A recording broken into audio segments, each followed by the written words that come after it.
Indian ocean की बात करें, वो ऐसा समंदर है जो हमारे देश के नाम पर उसका नाम है। तो यहाँ वाकई दबदबा किसका है? क्योंकि हम तो बचपन से ही समझते आए हैं कि अगर उसका नाम इंडियन ओशियन है तो फिर हम ही हैं वहाँ। Very good question Nitin. ये सबसे पहली बात जो है कि आज के दौर में इंडियन ओशन जो है दुनिया का सबसे महत्वपूर्ण समुंदर है।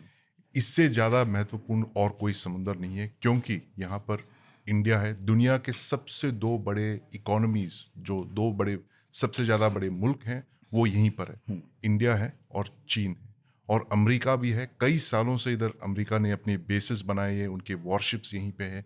तो अगर आपने ऐसे इस सवाल को मैं दो तरह से इसका जवाब दे सकता हूँ। एक जो है, रीजनल नेवीज में सबसे पावरफुल जो नेवी है वो इंडियन नेवी है, उसमें कोई डाउट नहीं, कोई संदेह नहीं है।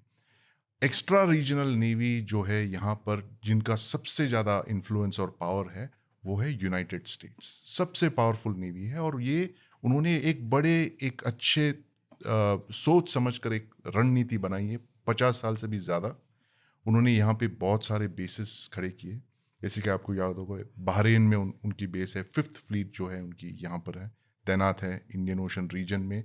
डिएगो गार्सिया नाम की एक आइलैंड है मॉरिशस के पास, इंडियन ओशन बिल्कुल बीच में। एक बहुत विशाल एयरक्राफ्ट कैरियर की तरह वो वहीं पे परमानेंटली पार्क्ड है।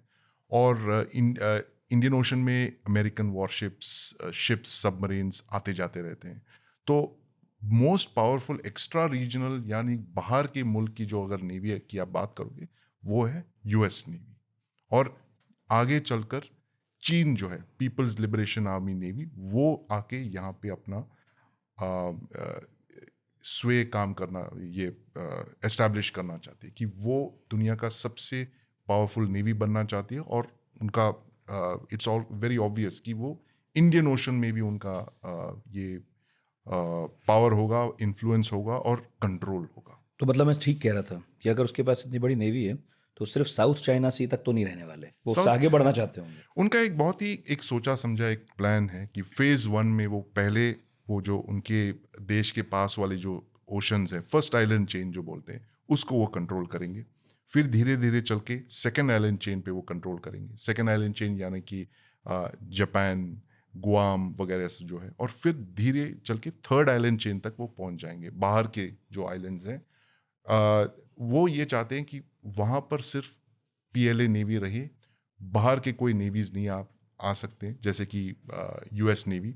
और इसीलिए वो बहुत कई सालों से उन्होंने ये प्लानिंग किया है कि अब तो हमने सुना है कि A to D स्ट्रैटेजी जो है, मिसाइल्स के द्वारा वो वॉरशिप्स को दूर तक वो अटैक कर सकते हैं, टारगेट कर सकते हैं।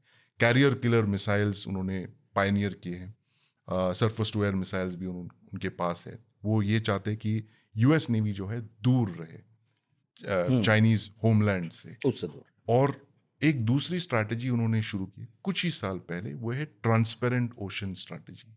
इसके बारे में आप सुनते आएंगे, क्योंकि अभी हमें पता चल रहा है इसके बारे में। जैसे वो जिस तरह से हम सरफेस शिप्स को ट्रैक कर सकते हैं ओशन में, चीन ये चाहती है कि वो सेंसर्स के जरिए जो अंडर वाटर जो भी सबमरीन्स, पनडुब्बियां, सबको वो ट्रैक करना चाहते हैं। पूरी ट्रांसपेरेंसी चाहते हैं वो, क्योंकि ये यूएस नेवी की एक सबसे इम्पोर्टेंट एडवांटेज है उनके पास।